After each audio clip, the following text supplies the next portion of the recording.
The water was cold. So cold it stole the breath from her lungs, but the shame.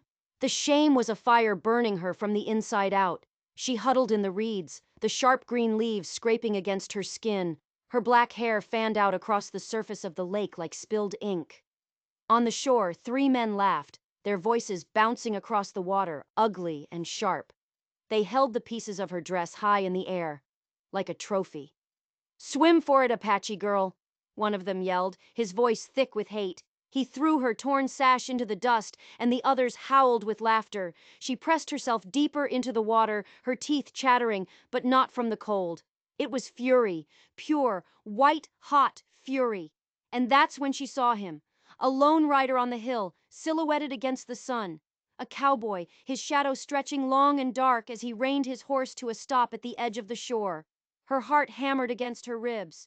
Pride fought with terror, but desperation won. Her voice, when it came out, was a raw, broken thing. "They stole my clothes, cowboy! Save me!" The words hung in the air, silencing the laughter for a single, stunned heartbeat. The rider's gaze took in the whole scene. The sneering men on the bank, the woman hidden in the water, the torn scraps of her life lying in the dirt. Without a word, he swung down from his horse. His boots hit the ground with a sound like a promise. One of the men on the shore finally found his voice, a mocking, ugly sound. "What's it to you, stranger? She's just an Indian girl. We're just having a little fun." The cowboy didn't answer. His hand went to the heavy coat slung over his saddle. His jaw was a hard line, his eyes like chips of cold steel. He started walking toward them. The ground seemed to shake with each step. The smirks on their faces started to fade, replaced by a flicker of uncertainty, of fear. They were looking at a man who had forgotten how to joke a long, long time ago. He walked right up to the edge of the water and knelt down, shrugging the heavy coat from his shoulders. He held it out to her. His voice was low, but it carried across the water like a rock skipping across the surface, solid and sure. "Come on out," he said. "You've got nothing to fear while I'm here." Hope was a feeling so foreign it almost hurt. Her legs were trembling, weak beneath the water, but she reached for the coat. Her fingers brushed against the rough wool, and it felt like the first solid thing she had touched in a lifetime. The men cursed behind him, their game ruined, their cruelty suddenly looking small and pathetic. The lake had been her prison. Now it was the witness to her rescue. He wrapped the coat firmly around her shoulders. It was heavy, smelling of leather and wood smoke, and its warmth swallowed her trembling whole. For the first time since their laughter started, she felt shielded, not like prey, but like a person. The men on the bank were shuffling their feet now, their courage gone. The cowboy rose to his full, intimidating height. "You've had your fun," he said, his voice quiet, but edged with something that cut deeper than any knife. "It's over now." One of them, the leader, spat in the dirt. He was trying to get his swagger back, but it was no use. "She's nothing but an Apache stray. We were just teaching her her place." Rage, hot and blinding, flared in her chest.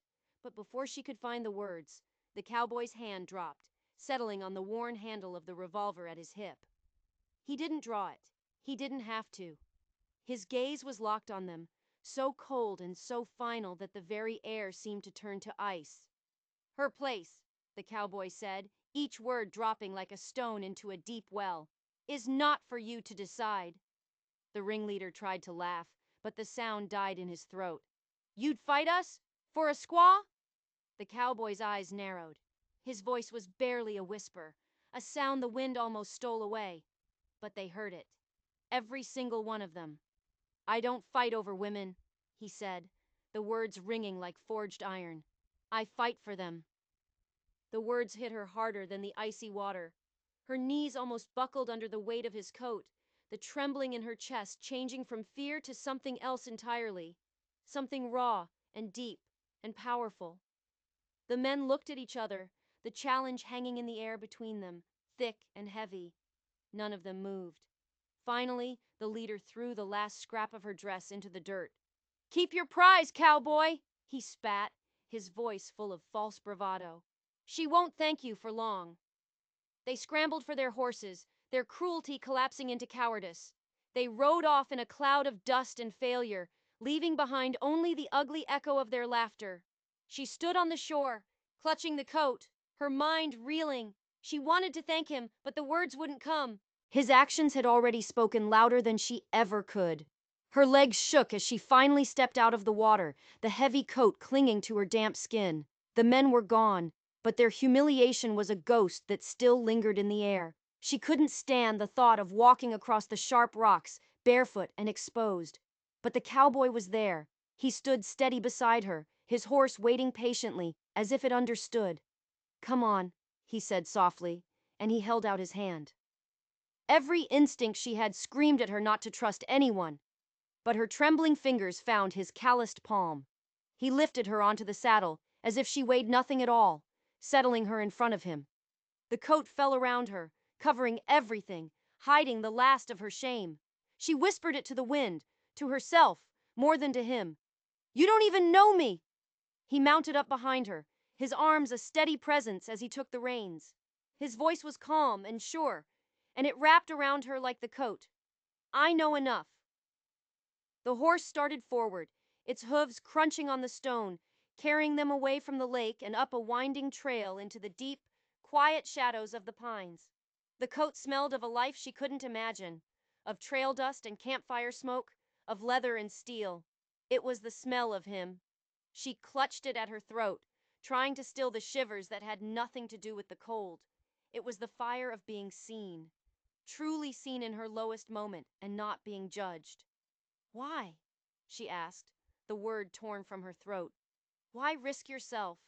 They'll be back. Men like that, they always come back." He shifted behind her, just enough to steady her on the saddle. His voice was low, and it rumbled through his chest, a sound she could feel in her own bones. "Because no one," he said, "should be left in the water alone." Her breath caught. Tears she didn't know were there burned the backs of her eyes.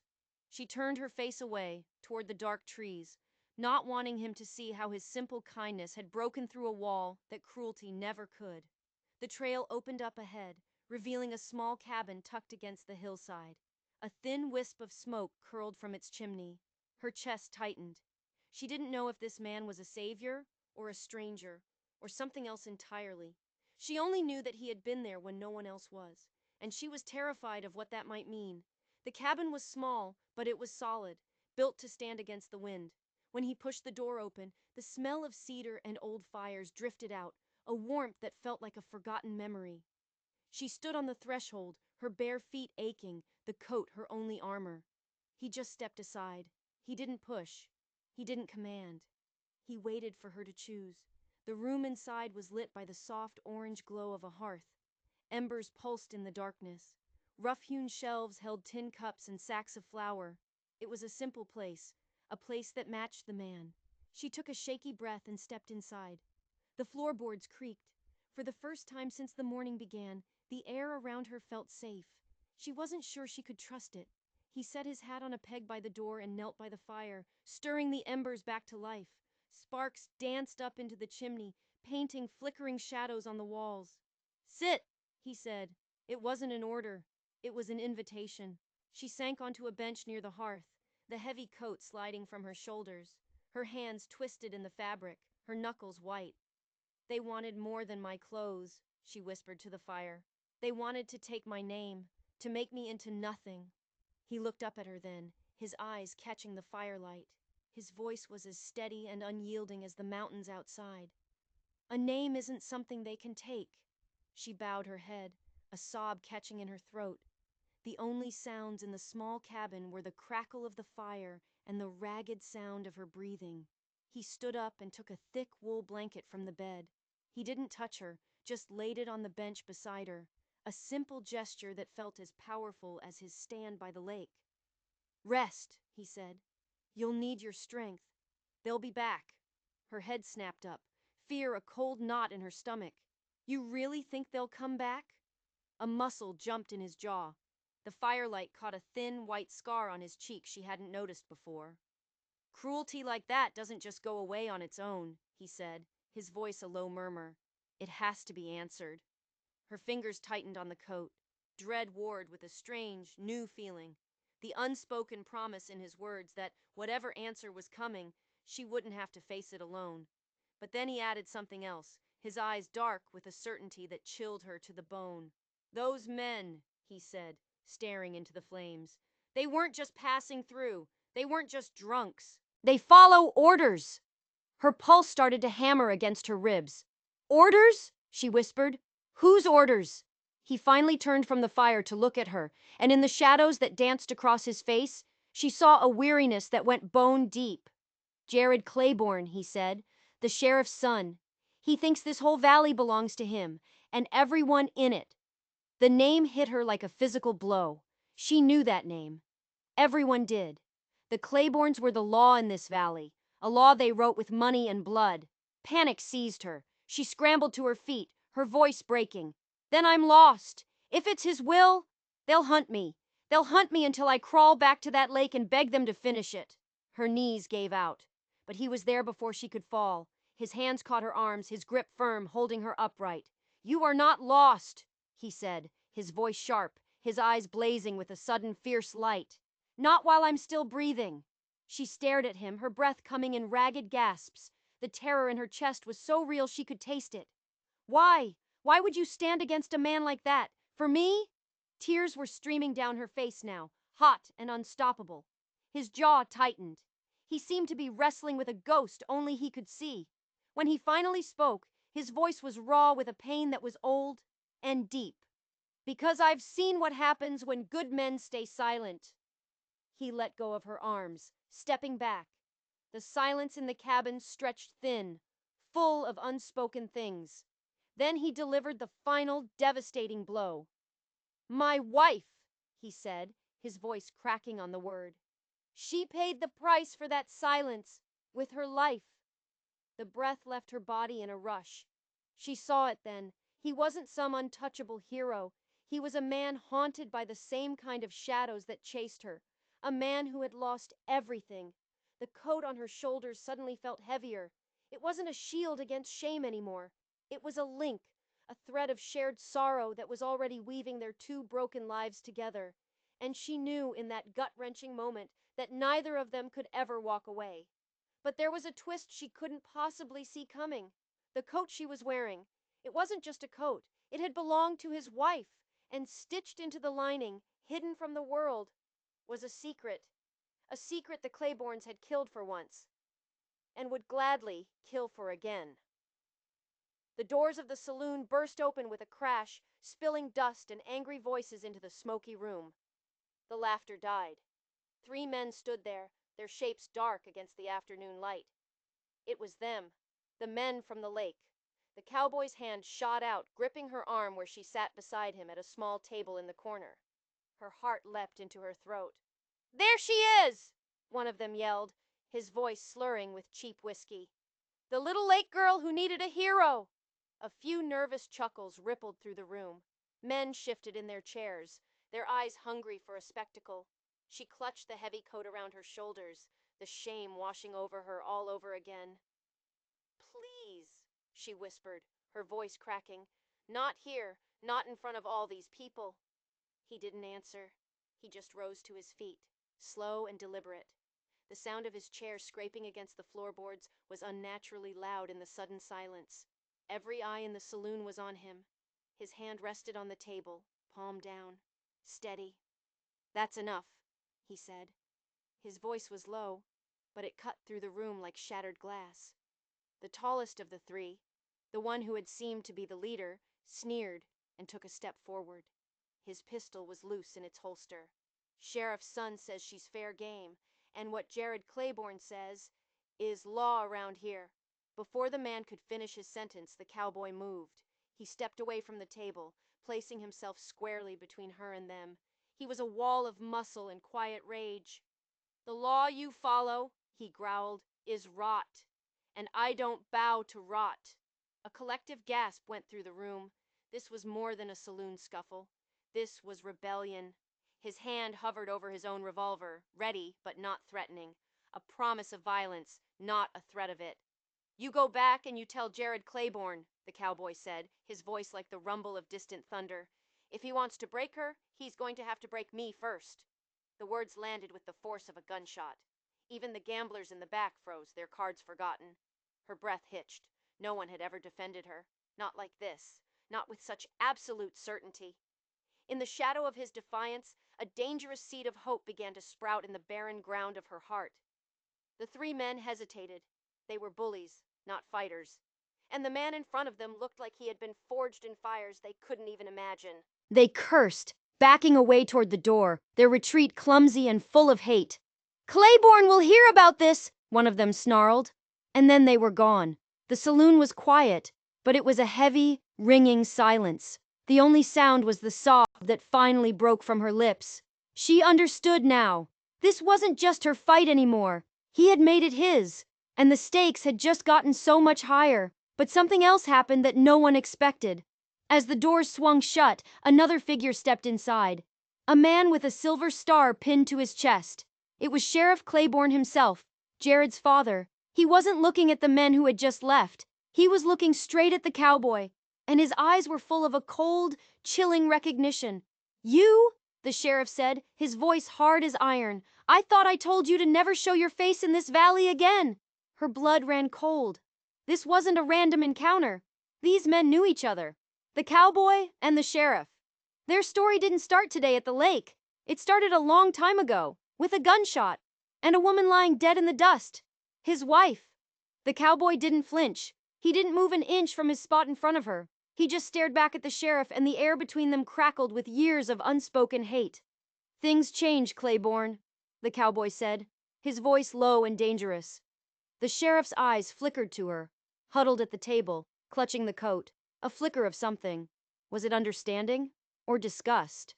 Crossed his face before it hardened again. Not that much, the sheriff said. My son still gets what he wants, and you still get in the way. Get out of my town, now! Take her with you.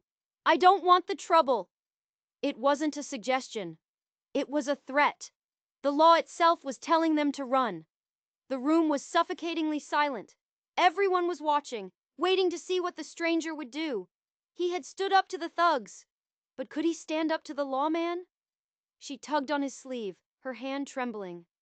Let's go, she whispered. He's right. Let's just go. The cowboy looked down at her. For a moment, she saw the conflict in his eyes.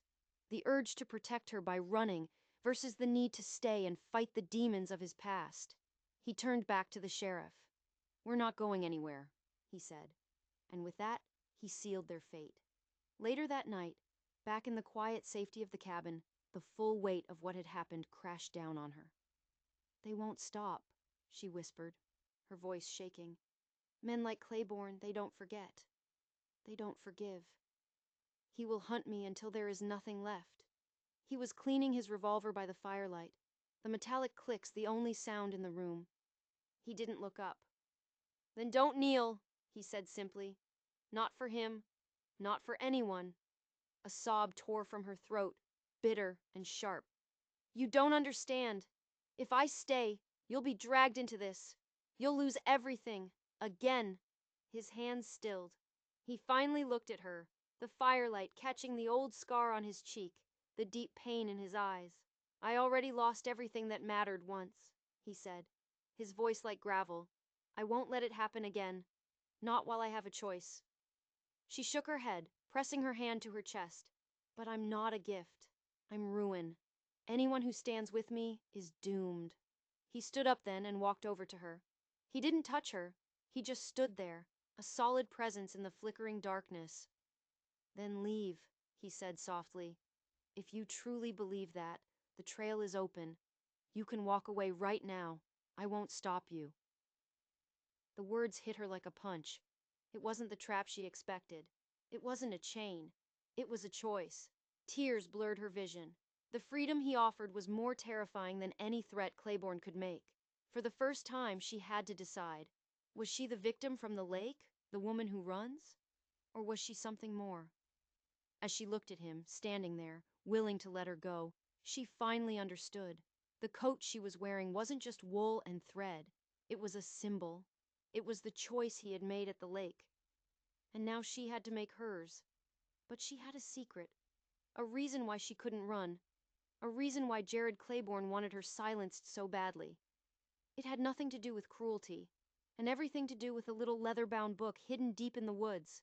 A book that contained every crime the Claibornes had ever committed, and she was the only one who knew where it was. The first light of dawn was spilling over the mountains when she made her decision. She stood in the doorway of the cabin, the heavy coat wrapped around her. The horse was tethered nearby, a silent invitation to escape. Behind her, she could hear the gentle crackle of the fire, smell the coffee he was making. It was the smell of a home she'd never had. He came and stood beside her, his gaze scanning the horizon. He was expecting riders. "The trail's clear," he said, his voice even. "You could be over the ridge before they even know you're gone." She turned to him, the unspoken question in her eyes. "You would just let me go?" His gaze was as steady as the mountains. "I told you. No chains. You stay. It's your choice. You go. You take my blessing with you." Tears welled in her eyes. She imagined the long, lonely road ahead. Freedom from Claiborne, yes, but also freedom from him, from the one man who had ever stood for her. The thought was unbearable. A whisper escaped her lips, so quiet she barely heard it herself.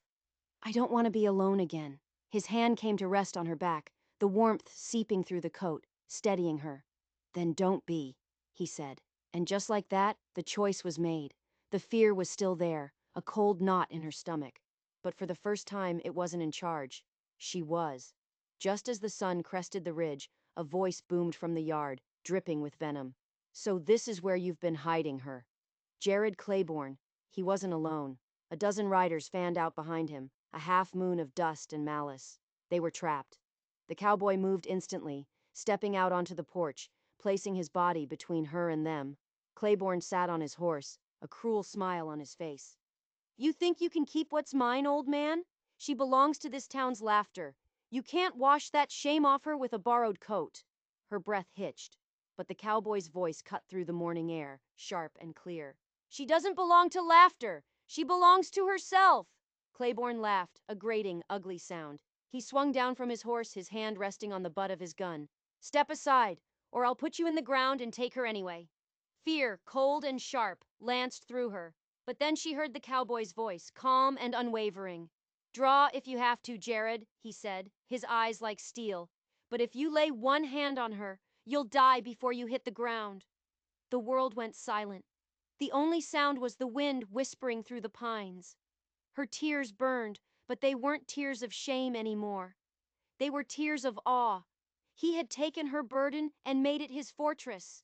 She was no longer hiding behind him. She was standing with him. Trembling, she raised her hand and laid it flat against his back. It wasn't a plea, it was a vow. The coat fell open, and she lifted her chin, her face bare for all of them to see. She would not kneel, not ever again. Claiborne's sneer faltered. He saw it in her eyes. The girl from the lake was gone, but he had one more card to play. He gestured to one of his men, who rode forward, dragging a second horse behind him. Tied to that horse, bruised and bound, was an old man. It was her father, and the world stopped turning. The sight of her father, bound and beaten, shattered her fragile courage. A cry tore from her throat. He was an old man, a weaver of blankets, not a fighter. His only crime was being her father. Jared Claiborne's smile was triumphant. He had found her weakness. "The book, girl," Claiborne sneered. "Or he dies. Right here. Your choice." The book. The damning ledger of their sins. The cowboy, Jed, she finally let herself think his name, shot a look at her, his eyes questioning. He didn't know. She hadn't told him. The lie she had carried felt like a stone in her gut. She had put him in this position, all of them, because she hadn't trusted him with the whole truth. "What book?" Jed growled, his hand never straying from his gun. "Ask her," Claiborne said, his eyes gleaming with victory. "Ask her what she stole from my father's office the night she ran away. The real reason we were looking for her at that lake."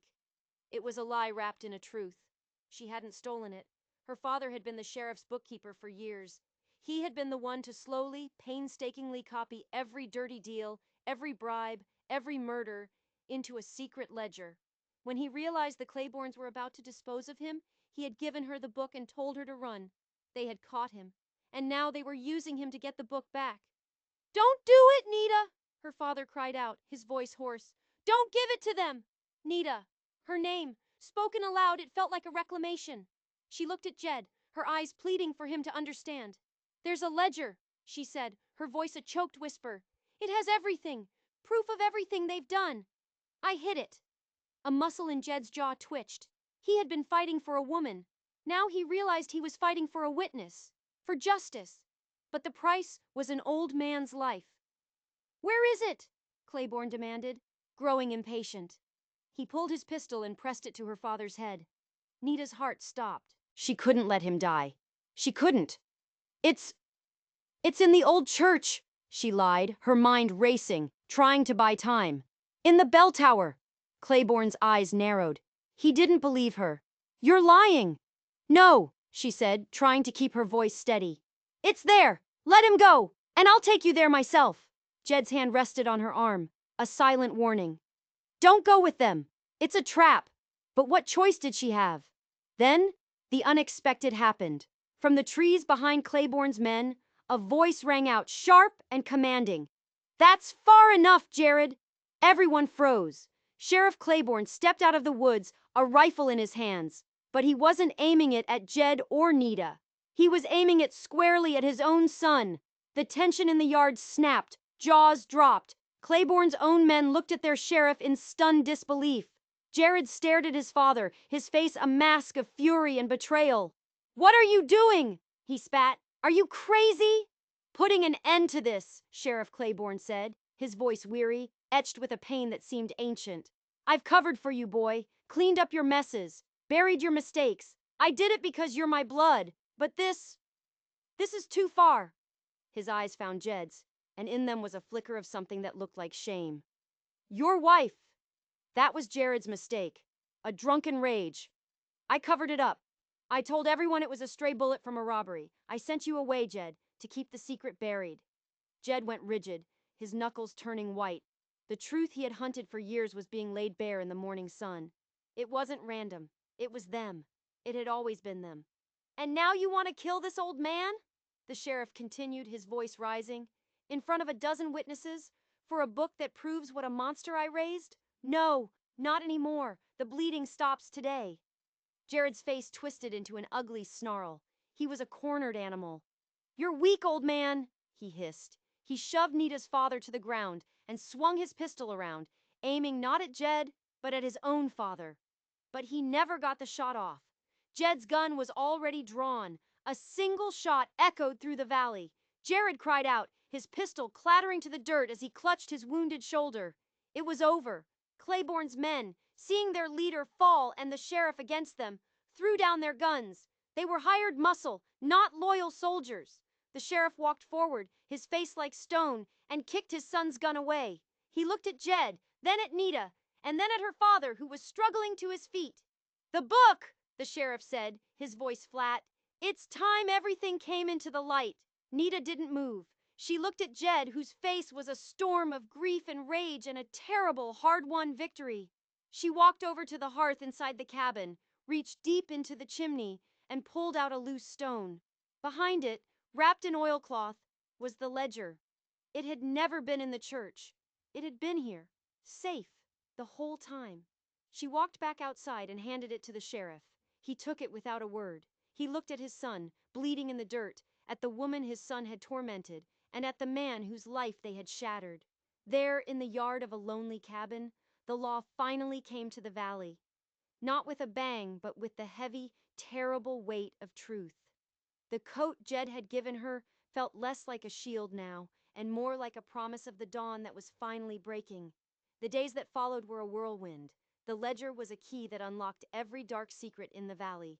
The Claiborne Empire, built on fear and blood, crumbled to dust.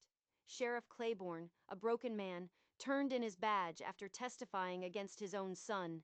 The men who had followed Jared were either imprisoned or fled. The valley could breathe again. Nita's father recovered, his spirit bruised, but not broken. And Nita, she was no longer the Apache girl. She was Nita, a woman who had faced down her demons and won. She and Jed stood on the porch of his cabin, watching the sun set, painting the sky in hues of orange and purple. The air was clean. The silence was peaceful. You gave me back what they stole, she said quietly, turning to him.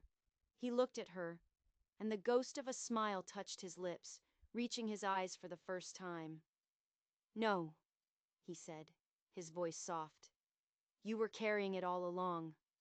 I just gave you a coat to keep it warm. He held out his hand. She took it, his calloused fingers wrapped around hers. A perfect fit. The coat was draped over a railing nearby, a silent witness to their journey. What began in the cold water of shame had ended in the warm fire of justice and pride. Their story wouldn't be forgotten. It would become a legend, whispered on the wind long after they were gone. A story about a woman who refused to be broken, and the man who fought for her, not over her, for her. If you enjoyed this story, don't forget to hit that subscribe button and ring the bell so you don't miss what's coming next. We have so many more stories left to tell. And let us know in the comments, what do you think is more powerful, the law written in a book, or the justice a good person carries in their heart?